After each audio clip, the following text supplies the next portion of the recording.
dari kelompok 3, saya Stevia. Saya Rafael. Saya Felix. Saya Rabia. Dan kami dari kelas 10K. Hari ini kami akan mempresentasikan tentang VE Agama dengan topik teknologi kebanggaanku. Jadi pertama adalah pengertian. Tentunya sebelum kita membahas tentang dampak ataupun manfaat dari teknologi, kita harus mengerti sebenarnya teknologi itu apa sih, ya kan? Jadi dalam ajaran agama Buddha tidak ada secara eksplisit dibilang definisi dari teknologi ini, tetapi kita bisa memakai prinsip-prinsip dasar dari agama untuk memahami peran teknologi dan sebenarnya teknologi itu apa. Jadi paling dasarnya teknologi itu merupakan hasil dari kepintaran manusia dalam menciptakan alat ataupun metode. Ya. Tapi dalam pandangan ajaran agama Buddha, teknologi ini secara inherent tidak memiliki sifat baik ataupun buruk. Ia adalah netral. Yang penting dari teknologi ini adalah cara kita memakai teknologi ini, siapa yang memakai teknologi ini, dan dengan tujuan apa teknologi ini dipakai. Dan tentunya teknologi ini suatu hal yang duniawi, dan segala hal yang di dunia ini merupakan ketidakkekal, right? Penuh dengan penderitaan dan ketidakberadaan diri yang tetap, anita, duka, dan anatta. Teknologi ini meskipun bisa membawa kenyamanan, dia juga bisa membawa penderitaan dan kelekatan terhadap hal-hal yang duniawi. Maka dari itu, teknologi ini bisa dipakai sebagai sarana untuk mencapai tujuan yang lebih luhur, seperti mencapai kebahagiaan yang tanpa penderitaan ataupun hal-hal yang duniawi. Nah, yang kedua saya akan menjelaskan tentang dampak positif teknologi menurut ajaran agama Buddha. Jadi, dalam ajaran agama Buddha, salah satu tujuan utama hidup adalah untuk mengurangi penderitaan dan mencapai pencerahan. Teknologi yang digunakan secara bijak dapat membantu untuk mencapai tujuan ini. Misalnya, teknologi dapat membantu untuk menyebarkan informasi dan ajaran agama Buddha kepada lebih banyak orang di berbagai penjuru dunia. Melalui internet, video ceramah, buku digital, dan berbagai platform media sosial, ajaran agama Buddha dapat diakses oleh siapa saja dan di mana saja. Hal ini memungkinkan umat Buddha untuk belajar, bertumbuh, dan juga mengamalkan ajaran Sang Buddha meskipun mereka tidak dapat hadir secara fisik dalam sebuah pertemuan maupun retret meditasi. Teknologi juga dapat digunakan untuk memperkuat solidaritas sosial dan juga kemanusiaan. Di dunia yang serba digital ini, orang-orang dapat dengan mudah untuk berbagi informasi, membantu sesama, dan berkolaborasi untuk kebaikan bersama. Misalnya, teknologi dapat membantu menyebarkan informasi tentang proyek-proyek kemanusiaan, penggalangan dana, dan juga mendukung komunitas yang membutuhkan.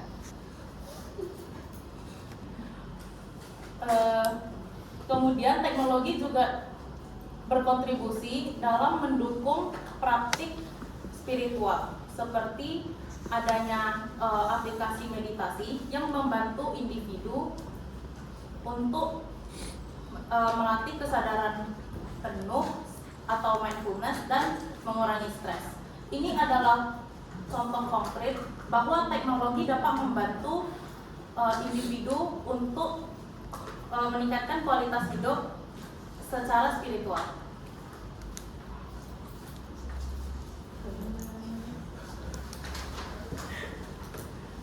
Tentunya kita tahu bahwa agama Buddha ini menerima teknologi karena teknologi ini dapat memberikan banyak dampak positif. Namun jika teknologi ini disalahgunakan, maka teknologi juga dapat memberikan dampak negatif yang sangat besar. Nah, ada prinsip-prinsip penggunaan teknologi, ada prinsip-prinsip yang harus kita terapkan dalam menggunakan teknologi agar tindakan kita selama menggunakan teknologi ini tidak berdampak merugikan pada diri sendiri maupun orang lain. Nah, teknologi teknologi yang salah digunakan seperti scamming, bullying, dan pencurian ini dapat menyebabkan rasa kebencian, keserakahan, dan juga rasa kebodohan, yang dimana ini akan menyebabkan penderitaan. Nah, contoh penggunaan teknologi yang secara tidak bijak lainnya itu ada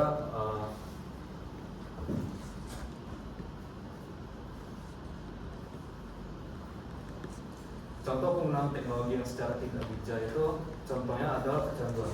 Kecanduan yang dimaksud ini adalah kecanduan media sosial, game, dan lain-lain. Nah, kecanduan ini menyebabkan kita lebih fokus dan terjerumus kepada dunia maya dan mengalihkan perhatian dan pikiran kita terhadap dunia maya terhadap hal-hal yang lebih penting dalam kehidupan.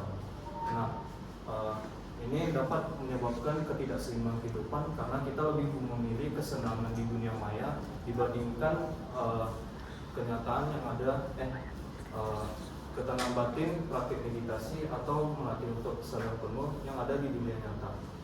Nah, tentunya ini juga akan mengganggu hubungan kita dengan orang lain, baik sosial dengan keluarga, teman, dan lain-lain. Nah, penggunaan teknologi ini tentunya membuat kita akan semakin jauh dengan ketenangan batin kita. Contoh penggunaan teknologi secara tidak bijak lainnya itu ada teknologi yang digunakan untuk mencari keuntungan material. Contohnya itu seperti iklan, perdagangan online, dan lain-lain. Teknologi yang digunakan untuk mencari keuntungan material ini juga melanggar ajaran Buddha karena kita lebih memilih untuk mencari harta benda dibandingkan mengembangkan spiritual. Sehingga penggunaan teknologi yang digunakan untuk mencari harta benda ini melanggar ajaran Buddha karena ajaran Buddha mengajarkan kita untuk mencari untuk belajar menerima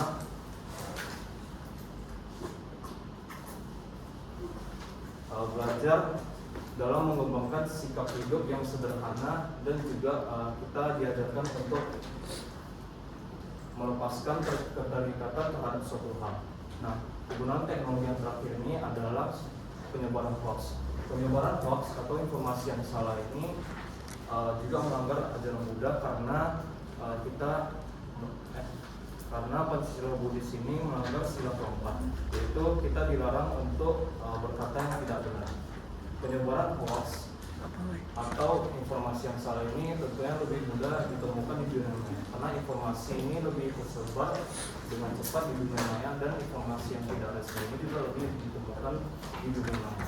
Nah, penyebaran hoax ini menyebabkan rasa kebencian, rasa fitnah atau rasa rasisme terhadap kelompok karena sehingga penyebaran hoax ini dapat memicu konflik yang akan lama-lama membuat kita menjadi terpecah belah, sehingga itu akan menghancurkan keharmonisan sosial. Kemudian lama-kelamaan kita akan memperburuk duka kita dan juga intinya teknologi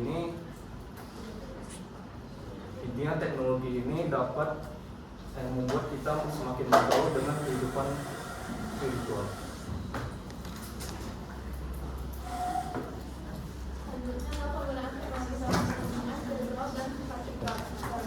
Teknologi dapat menjadi alat untuk memperluas jangkauan ajaran Dhamma, meningkatkan kualitas hidup, dan mempertekatkan manusia pada kebenaran.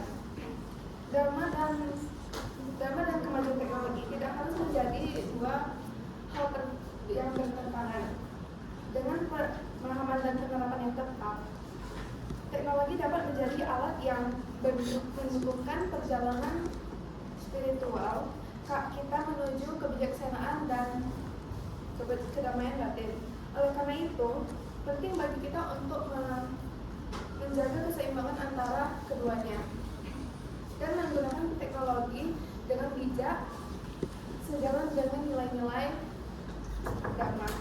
Sebagai contoh, aplikasi meditasi, platform pendidikan daring, dan situs web ajaran Buddha adalah beberapa bentuk penerapan teknologi yang dapat meningkatkan kesadaran dan pemahaman tentang Dhamma.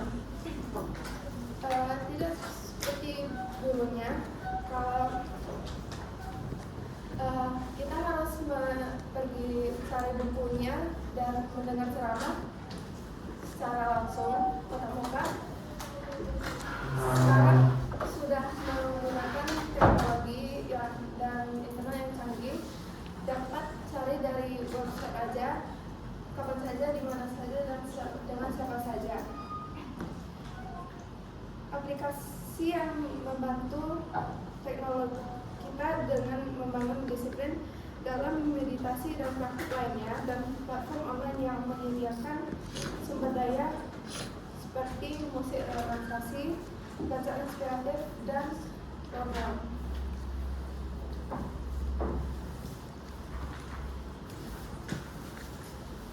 Selanjutnya saya akan menjelaskan cycle antara penggunaan teknologi dengan nilai-nilai Pancasila Buddhis.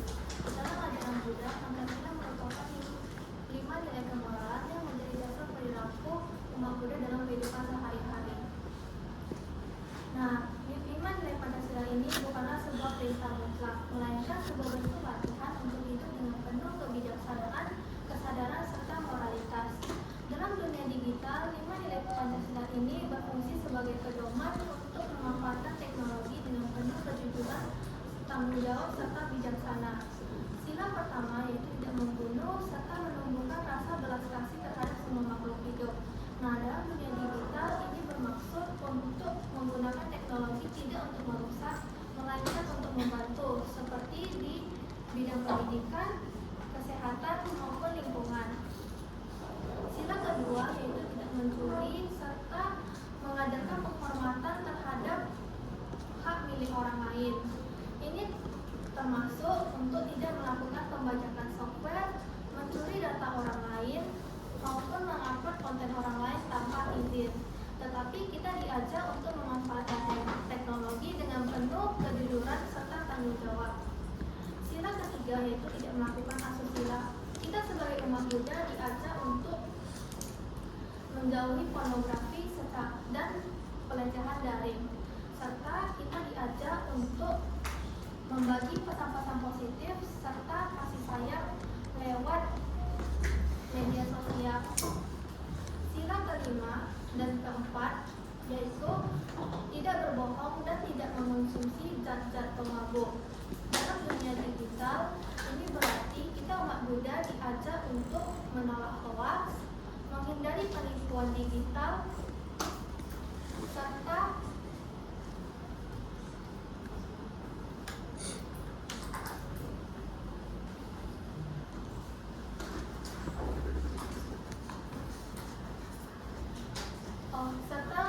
menjalankan kehidupan dengan penuh perhatian atau sakti.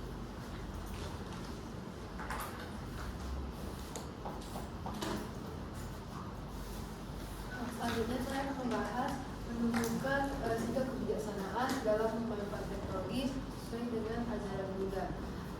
Pertama-tama, untuk menunjukkan sikap bijaksana dalam memanfaatkan teknologi sesuai dengan ajaran Sang Buddha, kita perlu menerapkan pemikiran benar atau sama sankappa. Teknologi sebaiknya digunakan untuk hal yang bermanfaat seperti penyebaran dharma, terus berkomunikasi secara positif, atau bekerja dengan penuh moral. Hindari penggunaannya untuk kebencian, keserakahan, ataupun hiburan berlebihan yang justru menambah penderitaan atau duka. Dengan selalu menjadi tujuan, kita dapat mencegah teknologi untuk menguasai kehidupan kita. Yang kedua adalah penting untuk pelatihan kesadaran hidup dan menjaga keseimbangan. Gunakan teknologi secara sadar dengan mempertimbangkan waktu, manfaat, dan dampaknya. Meditasi rutin dapat membantu kita untuk tidak terjebak dalam distraksi digital. Selain itu, jaga keseimbangan hidup atau jalan tengah dengan membatasi screen time dan juga tetap meluangkan waktu untuk interaksi langsung atau kegiatan sosial. Teknologi harus menjadi alat menunjukkan sebagai pengendali pikiran. Dan yang terakhir adalah memanfaatkan teknologi untuk pengembangan spiritual seperti mendengarkan ceramah dharma, membaca sutra digital, dan juga menggunakan aplikasi meditasi. Ingatlah bahwa teknologi itu hanya bersifat sementara, maka dari itu tidak bisa dijadikan sebagai sumber kebahagiaan sejati. Seperti ajaran Ajahn Chah bahwa teknologi diibaratkan daun yang bisa dipakai dengan baik atau merusak, tergantung cara kita menggunakannya. Dengan menggunakan prinsip ini, teknologi bisa menjadi alat penyangga di jalan dharma, bukan penghalang kebijaksanaan. Sekian dari presentasi kami. Mohon maaf jika ada kesalahan. Terima kasih sudah mendengarkan kami.